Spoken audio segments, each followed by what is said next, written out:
here's a thought exercise for you in the form of a top 10 list. 1, how would MAGA react if Joe Biden commuted the sentence of a murderous gang leader? 2, how would MAGA react if Joe Biden considered pardoning a left-wing militia that plotted to kidnap a Republican governor? 3, how would MAGA react if Joe Biden accepted jets from a country he said supported terror? 4, how would MAGA react if Joe Biden used the office to openly enrich himself from crypto to hotels? 5, how would MAGA react if Joe Biden told conservative-leaning universities what to teach, who to teach, or else? 6, how would MAGA react if Joe Biden demanded millions from Fox for a bogus reason, or he'll stop a business deal? 7, how would MAGA react if Joe Biden introduced a bill that would not only add to the deficit, but also threaten Medicaid? 8, how would MAGA react if Joe Biden waffled on standing up to Vladimir Putin and kept kicking the can down the road every 2 weeks? 9, how would MAGA react if Joe Biden's White House said the courts have no role in how he governs? And 10, how would MAGA react if Joe Biden enlisted a billionaire who helped get him elected, let's call him George Soros, to then dismantle the government? Because Donald Trump did all of that. And just this week, we'll start with the pardoning spree. This is, Joanna, one of the more Trumpian things. I mean, he started his term by pardoning January 6th rioters, and now has gone on another pardoning spree, some of whom were convicted of white-collar crimes. He seems to be trying to send a very strong signal there, but also a rapper, a gang banger and gang leader. What's the theme for you? Well, I think the theme is really, how does Donald Trump keep the attention on himself?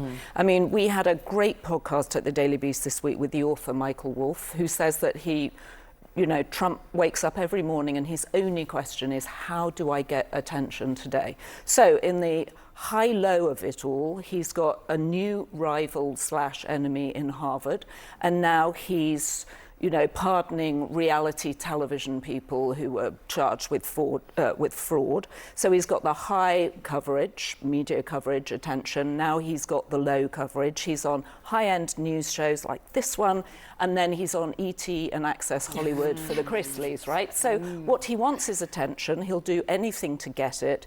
I actually don't think this will play very well with viewers. I think with viewers/voters. The viewers are also important for I actually don't think it plays well with voters, because people like to know what's right and wrong, and people like to know that people get actually their comeuppance if they've done something wrong. I mean, but it's an attention get. Scott, a lot of this is mixed signals from Trump. I mean, on the one hand, he says put the drug dealers in actually, he says the death penalty for drug dealers, and then he commutes a sentence of Larry Hoover. On the one hand, he talks about Qatar being a sponsor of terrorism, but wants to take a plane from them.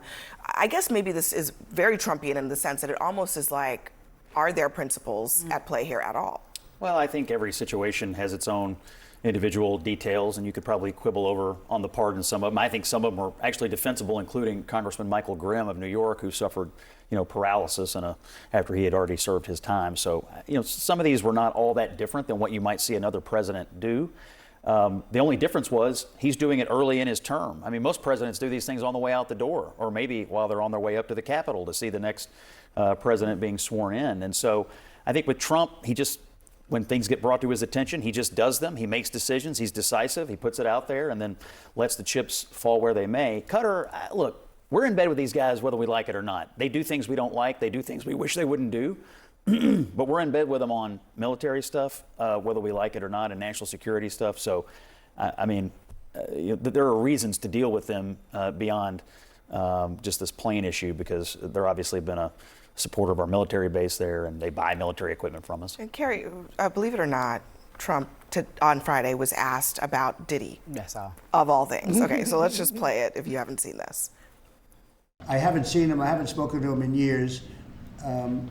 He used to really like me a lot, but I think when I ran for politics, that relationship busted up from what I read. So I don't know. I would certainly look at the facts. If I think somebody was mistreated, whether they like me or don't like me, it wouldn't have any impact. The thing ain't even over. The case is not over. I mean, we're on day, I think 12 of the case. I'm not quite for sure what the day is, but it's very interesting that you bring this up. And I think the original question was, how would MAGA react? I was a local reporter in West Palm Beach, and I would often go to Mar-a-Lago. I think I've shared this on the show before. And this was in a time when so many people I will mention are now canceled by society. Russell Simmons would have a charity event at Mar-a-Lago every year. And one of the biggest attendees that people would talk about on the island was one Diddy, or at the time Puffy. And I used to watch and think that they had a really good relationship, referencing what he just said. And obviously when you ran for politics, we saw that Diddy said there were many opportunities for Diddy to say he wasn't with him.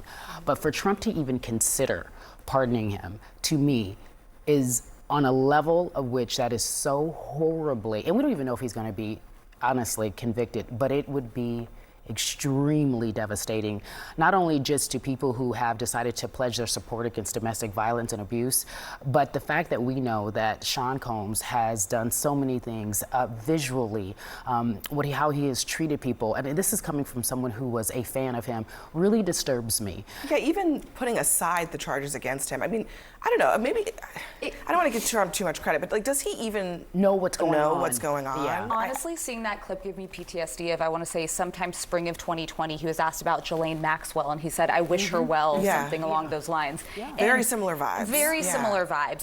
This is, it's playing out in the courts. We don't know where this is going to end up, but to even put your finger or signal where you're going to be is a mistake. Here's what I'd say. Trump did a good thing by pardoning Alice Johnson. He did a good thing by putting Alice Johnson as his pardon czar. This is somebody right, left, and center. A lot of people believe we have absolutely over-sentenced people for minor or even some significant drug offenses, but you shouldn't spend the rest of your life behind bars because you may have had some of these drug offenses. Those are the kind of things he should be focusing on. Those are 80% issues, not white-collar crimes committed by, celebrity, what are they, Bravo? No, they're USA Today celebrities, whatever they are. Whatever the show it is. This is the kind of thing that I think it becomes hard for his supporters to defend. I think it makes sense. He wants to be on the high news show and the low news show. He wants to be a part of the news. I think it's very much all the time. I think it's very ego driven. And he was like, yes, people have asked me about it. I don't know much about referring to the Diddy case. I don't know much about it, but I don't think anyone should be treated unfairly. And I'm like, wait, who's being treated unfairly? And to your point, do you know what is going on and what you are saying? It's cringeworthy. He never rules anything in or out. Yeah. I mean, when he doesn't know what's going on or if something is still unfolding, I mean, this is a common trait. He never rules anything in or out definitively.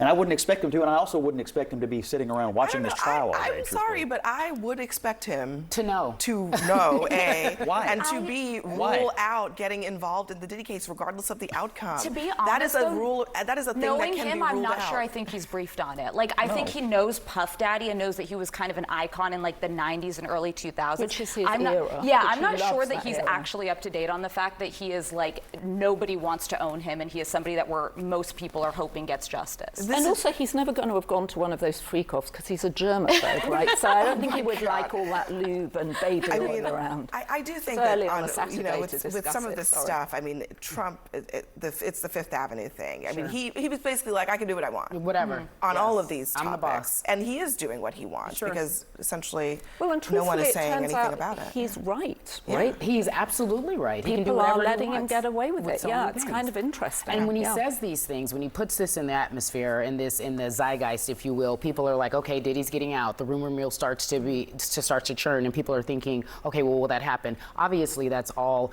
talk, and we don't know if that will ever happen. But in a case like this, in more particular, I would say, I don't know. And he never says, I don't know. I have no idea what's going on. I can't talk about that right now. Yeah, that's unfortunate. That is another option available to him. I don't know enough about this. I'm not going Well, to say I'm going to take a look at it means maybe we'll take a look at it and say, oh, this is ridiculous. All right.